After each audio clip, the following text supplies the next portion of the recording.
Hi hello नमस्कार, मी प्राजक्ता. माझ्या नवीन YouTube चॅनलमध्ये आपले मनापासून स्वागत. आज आपण कैरीची कढी बनवणार आहोत. त्यासाठी आपण लागणारे साहित्यामध्ये आपण या कैऱ्या स्वच्छ धुवून घेतलेल्या आहेत. त्यातली आपण एकच कैरी वापरणार आहोत या साईजच्या. आपण त्याच्यासाठी आपण लागणाऱ्या साहित्यामध्ये कढीपत्ता, लसूण, 3 हिरव्या मिरच्या, अर्धा इंच आलं, कोथिंबीरच्या काड्या, फोडणीसाठी मोहरी, जिरे, हळद, चवीनुसार मीठ आणि कढीला दाटसरपणा येण्यासाठी आपण 2 चमचे बेसन पीठ घेतलेले आहे. चला आता आपण रेसिपीला सुरुवात करूया. आपण आता जी कैरी घेतलेली आहे ती स्वच्छ धुवून घेतलेली आहे, पुसून घेतलेली आहे. आता आपण त्याची साल काढून घ्यायची.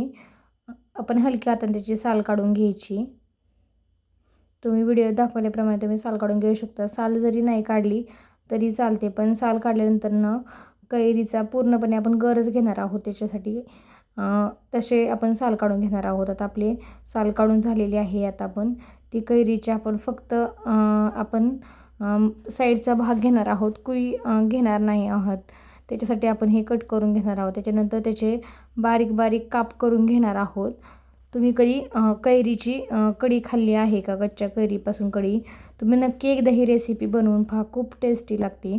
आता आपली कैरी पण कट करून झालेली आहे. आपण आता एका बाउलमध्ये घ्यायची आणि त्याच्यानंतर आपण कुकरमध्ये पाणी घेतलेलं आहे आणि त्याच्यामध्ये ती वाटी ठेवून द्यायची आणि वाफेवरती ही कैरी आपण शिजवून घेणार आहोत. आपण कुकर 4 ते 5 शिट्ट्या करण्यासाठी ठेवलेला आहे. तोपर्यंत आपण ठेचा बनवून घेणार आहोत. 3 हिरव्या मिरच्या, अर्धा इंच आलं, लसणाची आपण 1 गड्डे घेतलेले आहे सोलून ती, कोथिंबीरच्या काड्या आणि 4 ते 5 कढीपत्त्याची पाने. आता आपण झाकण लावून त्याचा ठेचा बनवून घेणार आहोत. आता आपला ठेचा बनवून झालेला आहे. आपण आता फोडणी करून घेणार आहोत. त्यासाठी कढईमध्ये तेल ठेवलेलं आहे. तेल छान गरम झाले की आपण त्याच्यामध्ये मोहरी छान तडतडली की आपण त्याच्यामध्ये जिरे छान फुलले की आपण त्याच्यामध्ये कढीपत्ता छान तडतडला की आपण जो ठेचा बनवून घेतलेला आहे तो आपण त्याच्यामध्ये 2 चमचे ठेचा घालून घेणार आहोत. तुमच्या आवडीनुसार तुम्हाला तिखट हवे असेल तर तुम्ही अजून मिरच्या त्याच्यामध्ये ॲड करू शकता. आपण आंबट गोड अशी कैरीची कढी बनवत आहोत. त्याच्यासाठी आपण कमीच मिरच्या घातलेल्या आहेत. अर्धा चमचा हळद, चवीनुसार मीठ आणि हे छान असं परतून घ्यायचं.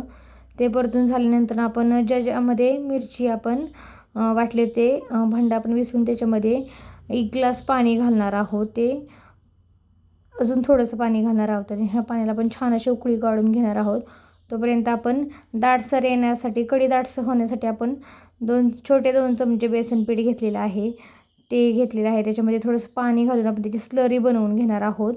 आणि त्याची छान अशी स्लरी बनवून झाली की आपण उकळी आलेल्या जे फोडणी आहे त्याच्यात घालून घेणार आहोत. छान अशी उकळी आली होती, आपण त्याच्यामध्ये ते घालून घेतलेलं आहे आणि याला पण छान अशी उकळी काढणार आहोत.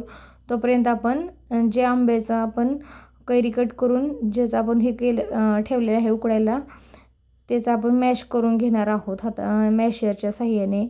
त्याच्यामध्ये आपण 1 गुळाचा खडा टाकलेला आहे. आपण गूळ दाखवलेला नव्हता, आपला विसरला होता गूळ. त्याच्यासाठी आपण त्याच्यामध्ये 1 गुळाचा खडा पण टाकलेला आहे छोट्या साईजचा. आणि जो आपण मॅशरच्या साहाय्याने आपण पल्प जो आहे कच्च्या कैरीचा शिजवून घेतलेला तो मॅश करून घेतलेला आहे तो त्याच्यामध्ये घालून घ्यायचा आणि छान असं त्या उकळीमध्ये आपण ते मिक्स करून घ्यायचं आणि आपल्या कढीला छान अशी एक उकळी काढायची. वरतून भरपूर अशी कोथिंबीर. तुम्ही पाहू शकता छान अशी कढी आपली झालेली आहे. आता आपण गॅस बंद करून घेणार आहोत. आपली कच्च्या कैरीची कढी बनवून तयार झालेली आहे. तुम्हाला हा व्हिडिओ कसा वाटला नक्की कमेंटमध्ये सांगा. तुम्हाला जर व्हिडिओ आवडला तर लाईक करा, शेअर करा आणि सबस्क्राईब करा.